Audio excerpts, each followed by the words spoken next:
told me not to smoke drugs, but I wouldn't listen. Never thought I'd get caught and wind up in prison. Chalk it up to youth, but young age I ain't dissing. I guess I just had to get it out of my system, out of my system. All right, welcome to Uncarcerated. I'm Lee Scott. We are in Atlanta with Represent Justice. Of course, I'm a 2026 Represent Justice ambassador. My goal this week was to talk to as many fellow filmmakers and ambassadors as possible, and I'm super fortunate to have join me one of the deepest, most thoughtful, sensitive humans I've met in a long time. Todd, please introduce yourself to our tens of listeners. Hey, how you couple people doing? My name is Todd Jones. I'm 45 years old. I'm currently what we call in the city of Milwaukee, Wisconsin, where I'm from and where I live, a violence interrupter, a violence disruptor, things of that nature. I work for an organization called Advanced Peace. Our organization is an organization where we intentionally focus on gun violence, those that affect gun violence, those that's affected by it, influencers of gun violence. Like we go after those people, and we go after them with unique approaches. Well, at least I have a unique approach. I don't tell them, I don't instruct them, I don't recommend them to put down their guns or anything like that. I think that that's one of the things where we kick the can down the road when we keep saying put the guns down or don't do drugs and things like that. That's a universal thing that we know that we shouldn't do. What I do is by way of shared experience and by love, I love the fuck out of them. You know, I love the hell out of them. I love them, and I show them things to where they start to see that someone that came from what they want to do, what they've done, and that lifestyle can live a very peaceful and happy life and things like that. So to encourage them by way of actions and things like that to put the pistol down. Your work as a community of violence interrupter, obviously this stemmed from being a systems impacted person yourself. Can you talk a little bit about what your impact with the system was like? Mm-hmm. So at the age of 15, I was tried and convicted of first-degree intentional homicide. First degree, that was my charge. It was 4 count. I was convicted of 1 count of first-degree reckless, the lesser included offense. What led up to that was I actually shot and killed my offender, someone who was sexually abusing me, Mr. David Johnson. It's interesting because I always say his name. Well, I started saying his name in 2007, and I say it every time because Mr. David Johnson was a person. He was an individual. Regardless of what led up to that day, I had no right to play God and take his life, right? That's the biggest thing that I always want to get by to people is that there's always another way to do certain things. We don't see them at that time, but if we challenge ourselves and if we, from a code of conduct, repetitiveness, and when we give people grace and love repetitively, we make better decisions when we in those spaces to make a bad decision. So I ended up going to prison at the age of 15 for shooting and killing Mr. Johnson. I ended up subsequently doing 25 years. So from the age of 15 to 40, I was incarcerated. My teens, 20s, 30s, and I was released February 2nd, 2021. So for the last 5 years, I've been out here in the world, as we call it, pursuing peace, self-discovery. Yeah, You've had to heal, but you decided to not just heal, which would have been enough. Let's say you're cooking at a restaurant, you're working at a Ruby Tuesdays, which I've done, working construction, but you've chosen to heal and live a peaceful life and go to therapy. That would have been enough. But you took it like a million steps further and said, I'm actually going to get involved in the community that I'm from and try to make a difference. That level of accountability and integrity and compassion, that comes from a deep internal place. Can you talk about like what that decision has been like? Because it's not easy. I know I didn't do as much time, but I did 7 years and on 2 different stints. And I have made that decision that in the face of great loss of my wife and daughter, great loss of years of my life, I made the decision to turn around and work with the homeless community, the mentally unwell community, the formerly incarcerated community. I know that place. Can you talk about what that means for you? I always thought back, even while I was doing time, I was probably the most sensitive and compassionate felon, murderer in the state of Wisconsin. Like, I'm the type of person, I watched Marley and Me, and I cried. I watched The Notebook and I cried. You know what I'm saying? So in those experiences, I was always able to imagine that whoever it was that was in my circle, that told me they appreciated me, respected me, even those that may have feared. They was like me, because I know what that's like. So if they was like me, then they had to have some form of compassion and sensitivity in them. I always look for that in the individual. It's interesting because in prison in Wisconsin, you're taught, don't talk to sex offenders, don't deal with snitches and all of this type of things, right? And that collided with what the fuck I believe, because you're telling me not to care about humanity. You're instructing me not to care about humanity. That didn't sit right with my soul. Do I agree with things that people do? Absolutely the fuck not. But who agrees with what I've done or what I may do? And I still get that level of grace, right? That led me down the path to where when I encountered individuals, like, you got to treat people fair. I never forget, I understood exactly how God works and what fairness can lead to. There's this one kid, David Mueller. He had came into the facility, and he was one of those kids you can look at and be like, damn, drunk driving. Yeah, he's going to have a rough time. Yeah, he shouldn't be here, right? Yeah. And white kid. And I remember he was waiting for the phone. Somebody came out and like, who next on the phone? And he was like, I am. And they was like, man, no, I was here before you. I just went to use the bathroom. And I was like, this is one of my homeboys that told him this. And I was like, no, the fuck you not. He's next. You saw where this was going. Yeah, Right. He's next. And he was like, man, your pussy ass always taking up for somebody. So when he said that to me, now I transform immediately. Hey, go put your shoes on. Me and you we gotta dance right now for what the fuck you just said to me. I gotta remind you that under all of this compassion is the honest to God werewolf. Boundaries. Yeah, boundaries. Me and him ended up getting into it, and we shook up right afterwards, and we ate breakfast the next day. But what that reminded me of and what that showed him was, hey man, you gotta take up for the person that you used to be. Was that like sort of those types of experiences? I'm sure that's just one example. Were those the seeds that planted for you that you wanted to do community work when you came home, or did that opportunity just present itself when you came home? It existed in me without me knowing. When I got out after those 25 years, I was so disappointed. And what disappointed me was I had these dreams. I used to sit on my bunk. I would read. I educated myself. I got a college degree because I wanted to go home and change the dynamic of my family. All we need is one motherfucker that can think clearly, absent of drugs, absent of this environment, and people gonna get on board. Oh, do we have the same family? Yeah. Maybe we do. Yeah, because we got creative people in my family. So like they just had one person, and I get out and they reject it. Well, I got 10 nieces and nephews. 7 of them was born while I was incarcerated. So they didn't know me. They just heard about me, and all of that type of stuff. It was the same as when I got locked up in many ways. So it was rejected, man. And I felt like, what the fuck did I fight to get out for? Yeah. Why? I could have stayed in there and been the man. And this is a pretty common theme that you build yourself up while you're in there. Mm-hmm. A lot of people do. You have a community. Maybe you're facilitating a class. Maybe you're just like the ticket man. Whatever it is, you have a job. You find yourself, you're stripped away from these roles you play. You're not a father, a brother, a son. You figure out who Todd is. You figure out who Lee is.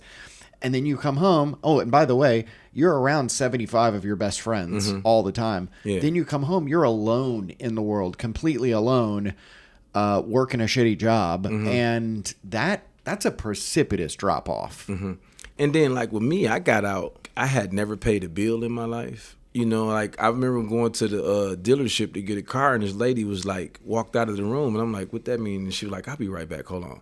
And she came back with the general manager, and they was looking, and I'm like, what's up, man? Y'all calling my PO on me or something? Did I do something wrong? Is there some fraudulent shit going on? And they was like, we've never seen anybody with zero debt and zero credit. You have no record of being a human. Yeah, right. Like this is mind-boggling. Yeah, I remember the first time I had to use Venmo. Yeah. Somebody was like, I'm going to send you money. And I said, just give me the fucking money. Yeah, what are you making me download an app for? Yeah, everything's new. Yeah. So it was like that experience, like probably about 6 months after I was out, I called my pastor, which is my best friend that I knew from childhood that became a pastor, which blew my mind. And I was like, I can't do it out here, dog. He's like, what you mean, man? Where you at? I'm like, bro, I can't do it. Yeah. I want to die, bro. He's like, where are you at? I'm like, I'm by the lake. He's like, I need you to just do me one favor. Drive to the jail the Milwaukee County Jail. I know some people there. I know the sheriff. Just drive there. I'm like, bro, I've been smoking and all type of shit. It's gonna be a parole situation. Yeah. Just go. And I went to this police station. I walked in and I told them, hey, I just need some help. That was the first time in those 6 months that I had been treated with grace. People I didn't know at all. In the place you would least expect. In the place I at least expected, the police. And is that how you ended up getting connected to the community violence interrupter and program? it was now, does that not apply? It still is applicable to certain situations, a lot of situations. But in that moment, it was an Iraq war veteran that said, hey, man, what's going on, man? Like, I don't want to sound like this, but I probably know what you're going through. Right. Yeah, I probably know what you're going through. Interesting. And I'm like, man, I'm okay. I'm just ready to leave. And he like, no, I was told to come talk to you. My boss is on her way down. I want to talk. And then he was like, well, we came to the conclusion that I was going to go to the mental health facility. So I was like, my car out there. He was like, my partner, I drive it. I'm like, I've been smoking.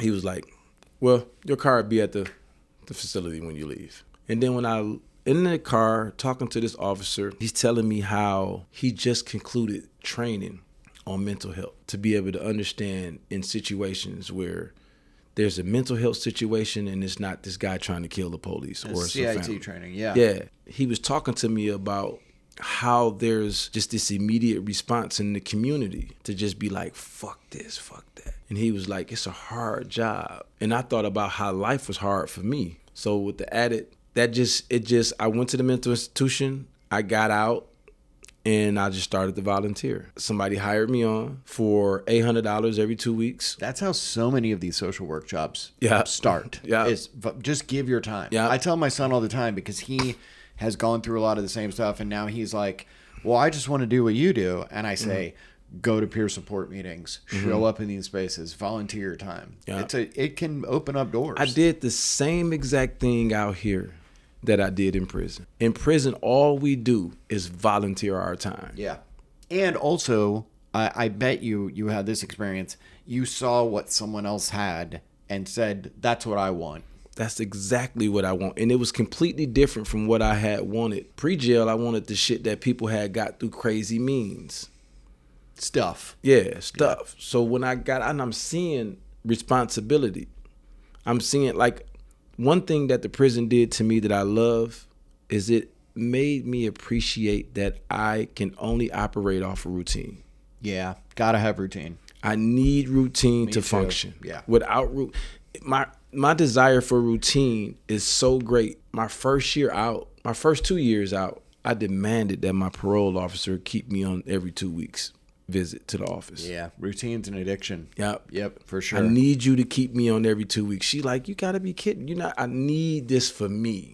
Yeah. I need to know not to get high because in 2 weeks I gotta come see you. I need to know not to do this because in 2 weeks I gotta come and see you. Well, I mean, in many respects, you went inside when you were 14, 15? Yeah, So 1 month after I turned 15. you really were coming home as a 15-year-old. As a 15-year-old. Right. Exactly. So, what does a 15-year-old need? They need a bedtime. They need structure. Yeah. I don't like that it has to be the police state and the prison absolutely. system that provides it. I think we can reimagine better systems. Facts. Which we will get to because that's what we're doing with these films. But so now you're a community violence interrupter. What is that experience like, and what's that programming like in Wisconsin? Because a lot of states have it. There's a lot of states that need it that don't have it. What is that program like? It's the most fulfilling thing, the most selfless thing that I can do. In Milwaukee is the most segregated city in the United States of America. My zip code, 53206, is the most incarcerated zip code in the United States of America. Milwaukee probably has 700,000 people. Being involved in violence interruption and getting involved with advanced peace as I am, I learned that the most effective tool is honesty. Yeah. It's the most effective tool that you have is your word. I'm going to take it one word further. Authenticity. Authenticity. Yeah. Authenticity is Because impacted communities have the best bullshit detectors. Absolutely. Of anybody. They've been fleeced. They've been told they're one born thing. with we're born Absolutely. with bullshit detectors. Yep. And We're so- born with bullshit detectors. We can tell how fast the nurse hands us off immediately after we're born. It's like Yep. we're just born like, damn, the nurse gave me away quick. You Yep. know what I'm saying? Like, so when I deal with these cats, and then the interesting thing about the world is word of mouth is a motherfucker. Your reputation will enter any room months and weeks and days before you do. So a lot of these individuals that I encounter in this small ass county of Milwaukee and city of Milwaukee that's I love, they've dealt with me in somewhere. Their uncle, their dad, their brother, their friend, somebody touched the penitentiary. And when they touched the penitentiary, they knew who Todd was. Good dude right there, man. It's a good dude. People always came, man, how do you do this? How did you do it? Authenticity. And I used to tell people all the time, the first thing you got to do is break your own heart. Yeah. Break your heart right now. Your mom's not going to be there. They're not going to be there. Yep. I don't give a fuck what they tell you. They're not. It's not logical for them to spend 20 years with you. Dude, I'm so glad you mentioned this because I was just telling someone the other day, the big aha moment for me in my life was I was leading a meditation group in prison. And I asked everyone to close their eyes, breathe in, and I asked everybody to imagine you come home and you have everything you want. You get a house, you reconnect with your kids, you got the girl you want, you got the job you want, you have joy, right? And then I said, I want everyone to imagine you come home, you don't talk to your kids anymore, you have a shitty job, you're living in a halfway house. Now I want you to imagine you still have joy. And that was the aha moment for me, is that if my heart is broken, if I don't hit every goal that I want, how will I still be happy? Because so much of our happiness is derived from these like outside things that often we don't have control over. Facts. Yep. So I think you're exactly right there. You have to break your own heart before you come home. Yeah, you got to do it. And that's the only way that you're really going to heal, right? And when you heal, it's going to allow you to do everything you can to heal others. Yep. You know what I'm saying? Because you know what that feeling is like. And if you give a fuck about humanity, like I believe 100% of us do, until something changes and shapes us in a different way, right?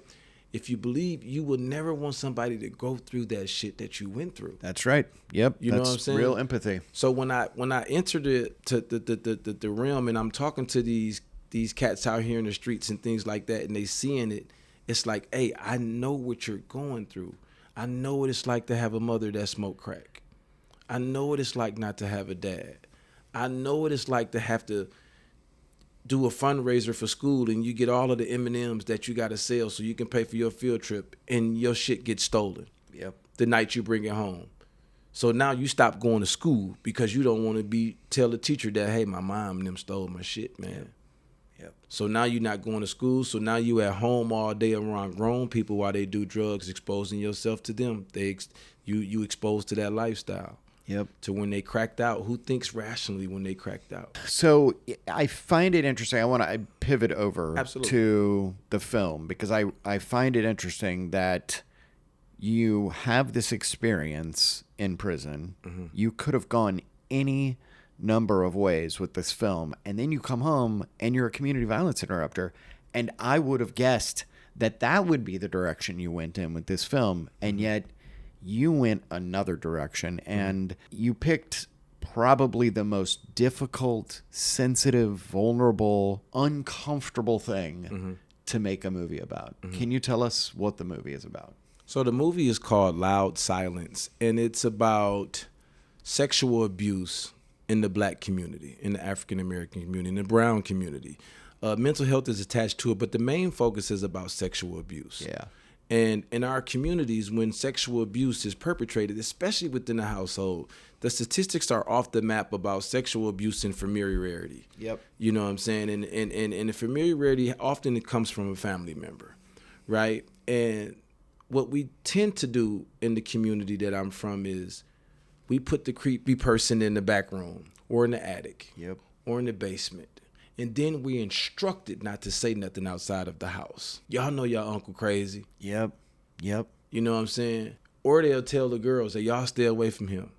No, why is he here? Why are you giving me at 7 years old the choice to make about being around somebody. And that lack of public discourse means everyone who knows about it, everyone who's involved, everyone who's touched or not touched is walking around with this ghost, basically. Yeah. There's not the language around it None to of it. discuss it, which means no healing. And that's what you decided to tackle with this film. Yeah, because we need to talk about this. Like, we need to be protective. And this is just one of them things that it also contributes to, in my belief, the rampantness with violence in my community. Murders and shootings and things like that. When I came up, or I don't want to sound like one of them old people that say when I came up, but when I was growing up, a lot of the things, the violence was perpetrated around money. We wanted some money. And by any means, we was going to get it. We was going to sell dope, rob, do all of that. The violence nowadays, it's not from people robbing. There's not too many bank robberies like there probably used to be in the 80s and the 90s. There's not a lot of people extorting people, kidnapping them and things like that. It's just pure violence. So what can make you despise another person that looks like you, that talks like you, that walks like you so much to where you're willing to possibly end their life or injure them? And I had to look no further than myself. It was the pain of being molested for 4 years and not knowing at a young age how to tell somebody that I'm molested. It was the confusion of wondering not am I gay? Why did my penis get hard if I didn't like it? And there was nobody there to talk to you about it. And there was nobody to talk to me about it. There was nobody to talk to me about sex education. And so not just, that's an interesting point, that the shape of violence has shifted in the last 15, 20 years. And so what you're seeing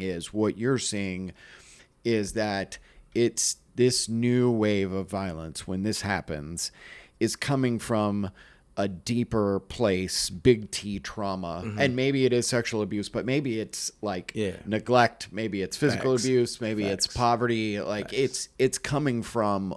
And you know what's crazy about that is that you can't go to the doctor and get medication for trauma, right? Like, you can't read it on a brain scan necessarily. It's almost like a back injury. That's right. We're not talking about it. Yeah. And revealing thing it was for me, because I that's why I killed. I didn't have no one to talk to about what I was going on, to where it got to that breaking point. You know what I'm saying? And so I say that because when I give a speech or I'm talking to a group of individuals and I tell my story, afterwards, and it never failed, individuals that look like me, that talk like me, individuals that don't look like me, that don't talk like me, individuals that look like me but live a totally different life than me, come up to me. And to a man, what those cats that in the streets that I know is active, all they do is give me a hug. And there's a knowing. There's a quiet knowing. There's a knowing of what's going on. It's almost like when you see the great tandems, Aaron Rodgers, Devontae Adams, right, Peyton Manning, Marvin Harrison. I can just give you that look. That's right. And you know what to do. This is incredibly brave what you're doing to put your story out there, that hopefully this is going to connect and offer a space to not just heal, but to have language. And that really is a lot of what my film intends to do, is that there just isn't language for us to, especially in some communities, talk about mental health, addiction, homelessness. It's so easy to other someone. And I think that's definitely true of sexual abuse as well. So the film comes out July 23rd. Yes, sir. Big impact campaign after that.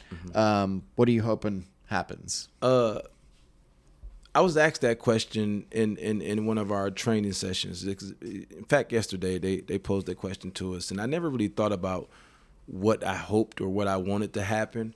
I think I was just, in a selfish way, it was like, dude, I'm courageous enough to tell my story. That's enough. I'm finna finally exonerate Todd. Yeah. You know what I'm saying? And that was enough for me.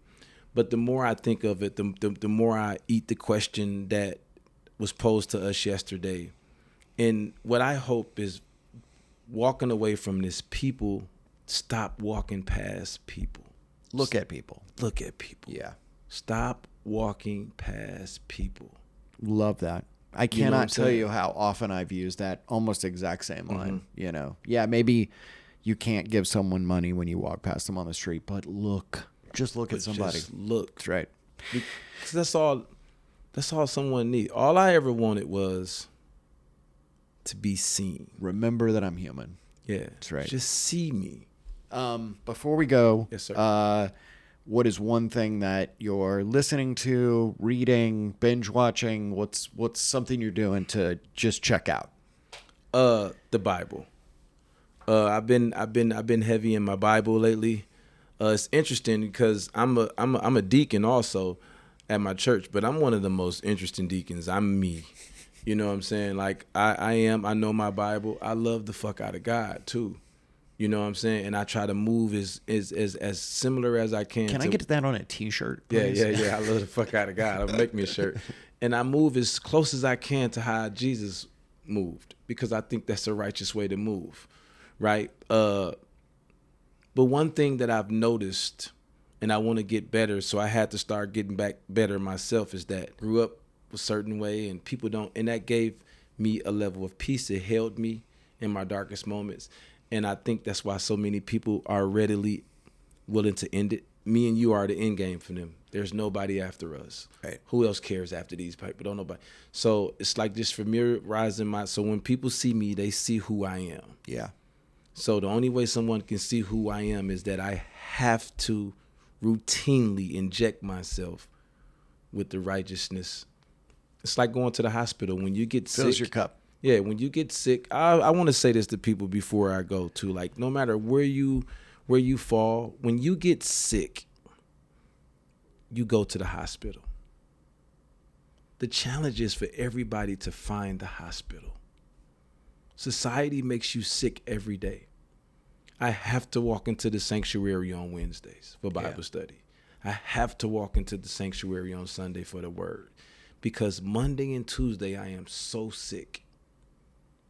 Thursday, Friday, Saturday, I am so sick that I need to go get my IV.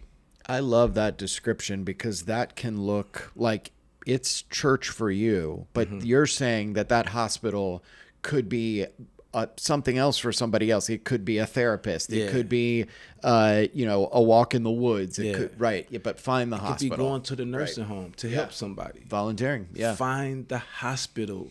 Heal yourself. Love this, Todd. Todd Jones, fellow Represent Justice ambassador. The film is out July 23rd. So many important conversations coming after this. Thank you so much for joining me. My brother. Appreciate you. My man. Love you too, man. All right. They told me not to smoke drugs, but I wouldn't listen. Never thought I'd get caught and wind up in prison. Chalk it up to youth, but young age I ain't dissing. I guess I just had to get it out of my system, out of my system, out of my system.